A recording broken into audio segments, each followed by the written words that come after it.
Hey everybody, my name is Jeremiah Craig and I am a singer-songwriter and balladeer based in Boston, Massachusetts.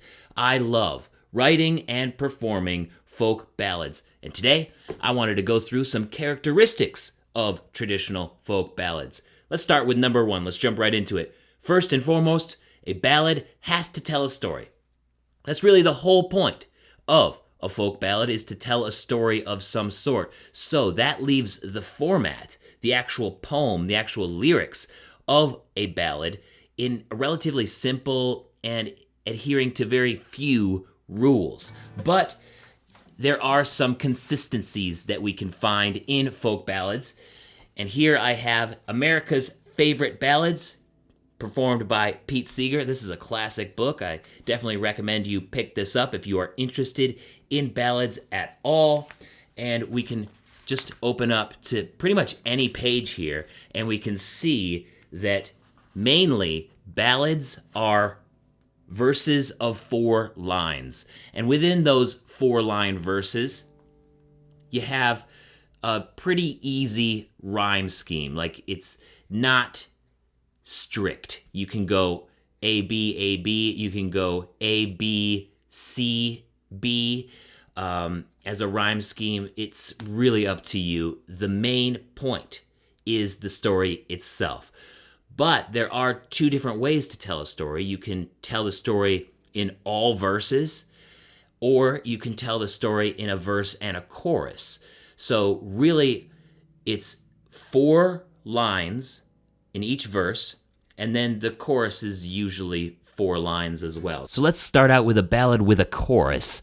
This is the Ballad of Jesse James, classic traditional folk ballad, 4 lines in each verse and also a 4-line chorus as well. And you can hear the story in this, and it's mainly wrapped up in the chorus, but you get different scenes in the verses, which is a great way to tell a story too. So here is the Ballad of Jesse James. Jesse was a lad who killed a many a man. He robbed the Glendale train. Yes, he stole from the rich and he gave to the poor. He'd a hand and a heart and a brain. Now here's the chorus. Yes, Jesse had a wife to mourn for his life, 3 children and they were brave. But that dirty little coward who shot down Mr. Howard has laid poor Jesse in his grave. Now the people held their breath when they heard of Jesse's death, and they wonder how he ever came to fall. Robert Ford, it was a fact, shot Jesse in the back as Jesse hung a picture on the wall. Yeah, Jesse had a wife to mourn for his life, 3 children and they were brave. But that dirty little coward who shot down Mr. Howard has laid poor Jesse in his grave.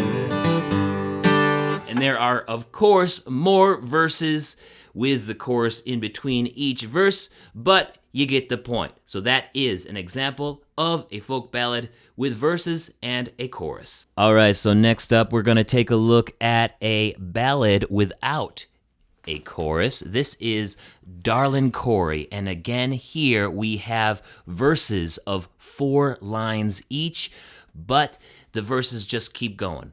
There is no real repetition or refrain that you could call a chorus. However, the repetition in Darlin' Corey's name comes up in every verse. So, I mean, that's why the name of the song is Darlin' Corey. So there are different ways to bring about repetition or a motif in a song without a chorus that helps the story progress. And that is what a ballad is all about. Whether you use a chorus or some other type of refrain as a motif to come back to, it has to serve the story. Just like it would in a book or in a television show, a ballad is all about the story. So here is part of Darlin' Corey.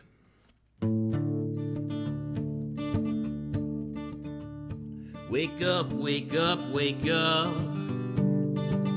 darling Corey.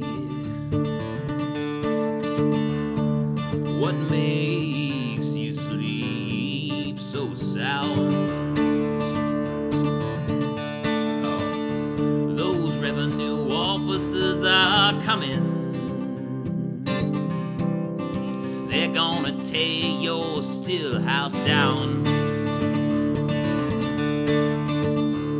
Wake up, wake up, wake up, wake up, darling Corey. Quit hanging around my bed. Bad liquor has ruined my body, and pretty women have gone to my head. Oh yes, oh yes, oh yes, darling Corey. I'll do the best that I can, but I'll never give all of my pleasures to a no good gambling man.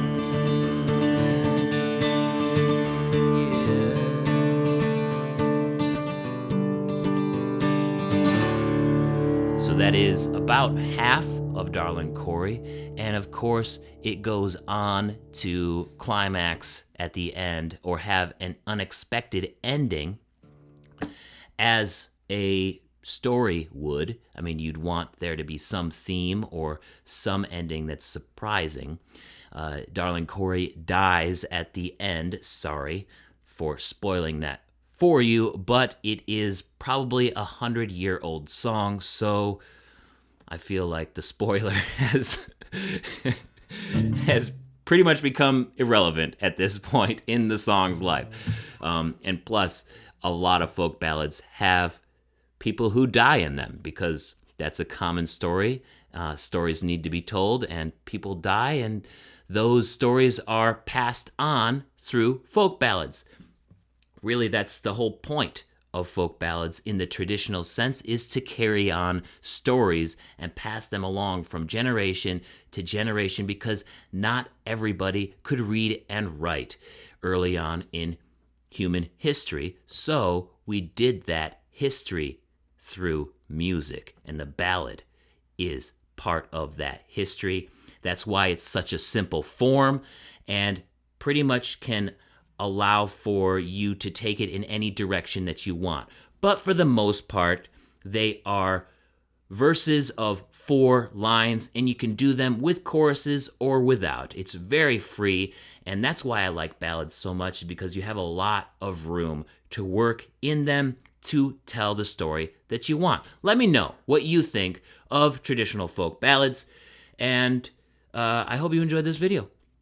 If you want me to do more videos like this about folk ballads and stuff, definitely let me know about that down in the comments as well. Thank you so much for watching today. If you want to hear more of my music, head on over to Spotify, Apple Music, Google Play Music, Amazon Music. Stick around here on my YouTube. I'm doing stuff all the time.